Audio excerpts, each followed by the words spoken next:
What's up, everybody? Welcome to another Let's Talk. And this one, we're going to be taking a look at a game that recently released on the Switch, a demo, and that is for Bravely Default 2. If you don't know anything about this game, this is the game that it came out originally on. Well, the first two games came out on the 3DS, Bravely Default, and then Bravely Default, I think, is In Layer or Bravely Second. I think I can't remember off the top of my head. I know it was Bravely something.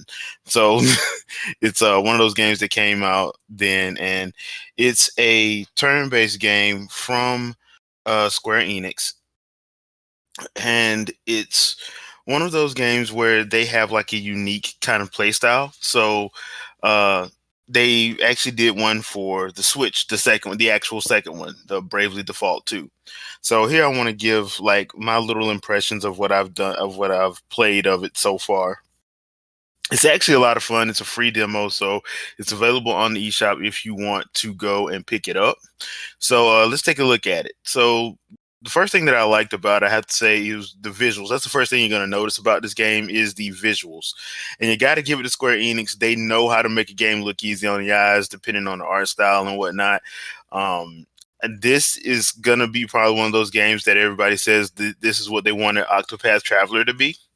Um, Octopath Traveler was a good game, but it was lacking that one thing that to me to put it over. And I think this is one of those titles that Bravely Default has that one thing. If you have played the first two games, then you have a pretty good idea of the Bravely and Default gameplay style. It is a turn-based game, and it does revolve around Bravely, which is basically you using BP to give yourself an advantage during each turn, or default, which is your basic. When you go into default mode, it's basically blocking and restoring a one BP point. Once that point accumulates, I think you can only accumulate to a max of 3. Then you have to decide how you wish to use it per player. So once you get a chance to play that, if you played it on the 3DS, you know how the gameplay works. If this is your first time into it, it is going to take a little bit of getting used to, because of how certain enemies are going to be stronger, certain enemies are going to be weaker. You got to realize what's going to work for you. And other than that, once you level up, the stronger you level, the quicker your battles are going to go. So the battle pace, in my opinion, is fine. It just really depends on your strategy and what your level is. One of the other things that I like about the game is the character interactions. Right now, my favorite characters are Elvis and Adele. They are just fun to see their little interactions going back and forth.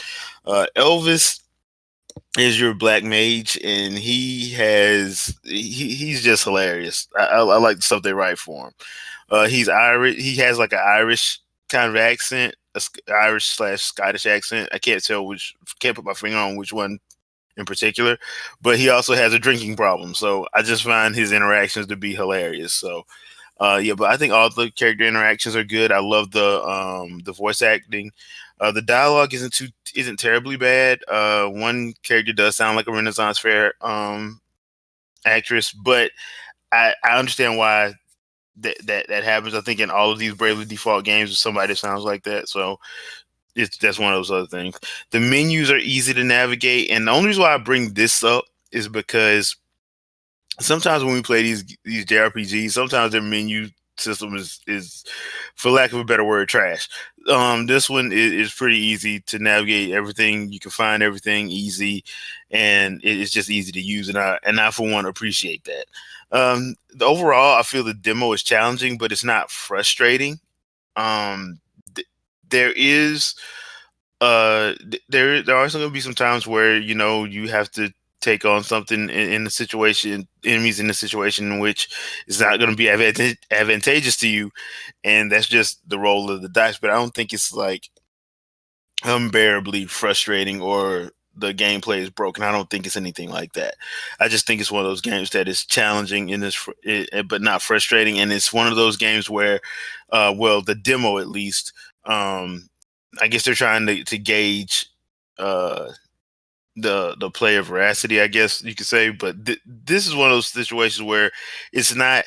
If you know what to expect, you should be fine. If you don't know what to expect, you're probably gonna have to get that a little bit of a learning curve, and it's probably gonna take a little bit. But it shouldn't take too much for you to get it. In my opinion, just shouldn't take you too much to get it. So what did I not like? Well, there's only one thing that I didn't like, and that was the difficulty spike. It pretty much comes out of nowhere. I don't know why it went like that for me, but there'll be a couple times where you're fighting and everything's going great, and then there'll be another time where you're fighting and all of a sudden everything's ratchets up. I didn't understand. I don't know if that was if it was me or if it was just what demo bug or whatever, but I did notice that it does uh spike out of nowhere, and that's really the only thing that I found that I didn't like. The game doesn't start you off at the beginning. Well, the demo doesn't start you off at the beginning of the game. It kind of starts you off a little bit after that. So you do have a few jobs already given to you. Vanguard, Monk, White Mage, Black Mage, and uh, you start off with those, and you have to give those four to each of the characters. So, and you can just level up your job and your actual level from there, going out into the world and doing because there is a side quest that you can do that I found one side quest and I thought that was actually pretty good. So uh it's not bad. It kind of falls in line with the regular JRPGs. And another thing is, if once again, if you have played those 3DS games, you already have an idea of what to expect. I think that's what's going to be the big outlier here. If you haven't played those games on the 3DS, you might not like it just because it is a little bit of a learning curve because you have to get used to the strategy of using that Brave and default system. So, but that's all I got on this. Let me know what you guys think in the comments. Have you played the demo? Do you like it? Leave a comment. Let me know what you guys think. Do you think it's going to be one of those games when it fully releases that you're going to be interested in picking up? And thanks for watching. And I'll see you guys on the next Let's Talk. Peace out, peeps.